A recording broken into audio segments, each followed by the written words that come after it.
Vote বয়কটের হুমকি ICDS কর্মী ও আশা কর্মীদের। আইসিডিএস কর্মী সমিতির ও আশা কর্মীদের পক্ষ থেকে পাকুয়াহাট এলাকায় মিছিল ও বিক্ষোভ প্রদর্শন করেন। এদিন তারা প্রথমে পাকুয়াহাট রবীন্দ্র মোড় থেকে মিছিল বের করে গোটা পাকুয়াহাট পরিক্রমা করে পাকুয়াহাট সিম্প্যাথেটিক ক্লাবে এসে শেষ হয় তাদের বিভিন্ন দাবি জানিয়ে বিক্ষোভ দেখাতে থাকে। তাদের অভিযোগ, 4,500 টাকার বেতনে কাজ করা অসম্ভব, মোবাইল না দিয়ে মোবাইলের কাজ করানো হচ্ছে, রাতেও ডিউটি করতে হয়, আমাদের নিরাপত্তার দায়িত্ব কে নেবে? আইসিডিএস এর কর্মী সমিতির সম্পাদিকা শিপ্রা চক্রবর্তী বলেন, সহায়িকা ও কর্মীদের বেতন বাড়ানো না হলে আগামী দিনে তারা কর্মবিরতি ও ভোট বয়কট করবেন বলে জানিয়েছেন।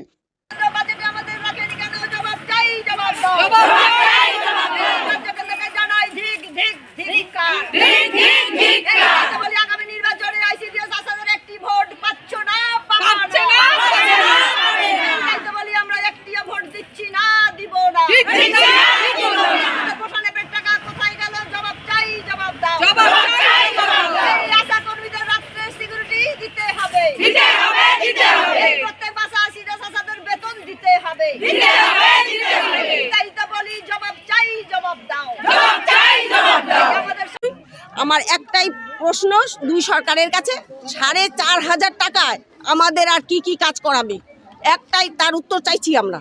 4,500 টাকা দিয়ে আমরা কিভাবে চলবো আর কিভাবে কাজ করব?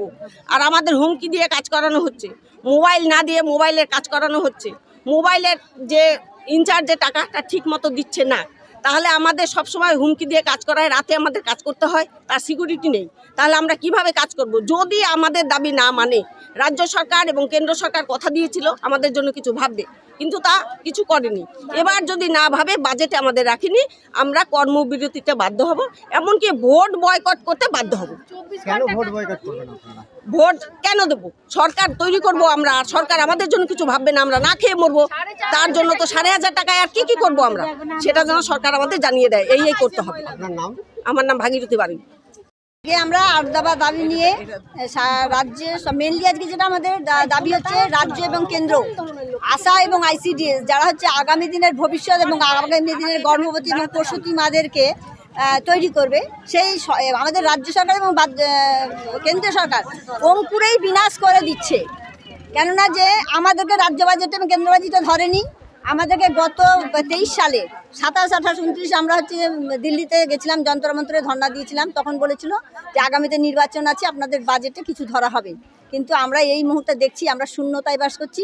রাজ্য এবং কেন্দ্র আমাদেরকে কোনো বাজেটই ধরেনি। এবং আমাদের যে ন্যূনতম বেতনটা দেওয়া হয়, বেতন তো বলা চলে না, সাম্মানিক ভাতা, আশা এবং আইসিডিএস কর্মীদেরকে সেই ভাতাটাও আমাদেরকে প্রতিনিয়ত প্রতি মাসে দেওয়া হয় না।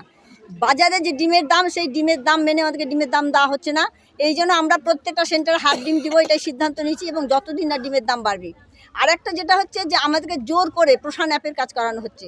18 সালে আমাদেরকে কথা দিয়েছিল এবং প্রতিশ্রুতি দিয়েছিল রাজ্য এবং কেন্দ্র যে আমাদেরকে মোবাইল দিবে, 7 দিনের ট্রেনিং করাবে, তারপরে মোবাইলের কাজ শুরু করবে। কিন্তু আমাদেরকে মোবাইলও দেয়নি, ট্রেনিংও না করিয়ে জোর জবরদস্তি আমাদেরকে মোবাইলের কাজ শুরু করিয়েছে। এবং মোবাইল অ্যাপে যদি আমাদের কোনো দিন গ্রাম থেকে গ্রামান্তরে প্রত্যন্ত গ্রামে আমাদের নেট পাওয়া যায় না, যদি কোনো মেয়ে সেন্টার অন না হয়, তাহলে মেয়েদেরকে হুমকি দেওয়া হয় যে তোমাদের বেতন কেটে না হবে, বেতন দেওয়া হবে না। তাই আমাদেরকে সরকার না দিয়ে পেতে চায় কেন? আমরা তার জন্য 13 তারিখে সারা রাজ্যব্যাপী আইসিডিএস স্টাফ প্রশান টেকারের ধর্মঘট করেছিলাম, এবং আমরা এই 15 তারিখ থেকে একদম টোটালি প্রশানের কাজ বন্ধ করে দিয়েছি।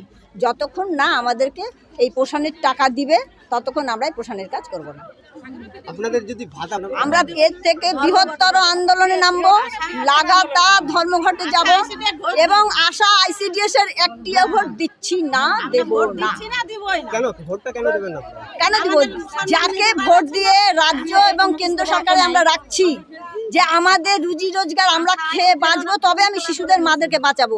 আমরাই যদি না বাঁচতে পারি, তাহলে আমরা ভোট দেবো কিসের জন্য? আমরা কেন মন্ত্রী নির্বাচন করব? আপনার নাম? আমার নাম শিপ্রা চক্রবর্তী, আমি হচ্ছে জেলা সম্পাদিকা, বামুনগোলা ব্লকের কর্মী। আমাদের আশা দিদিমণি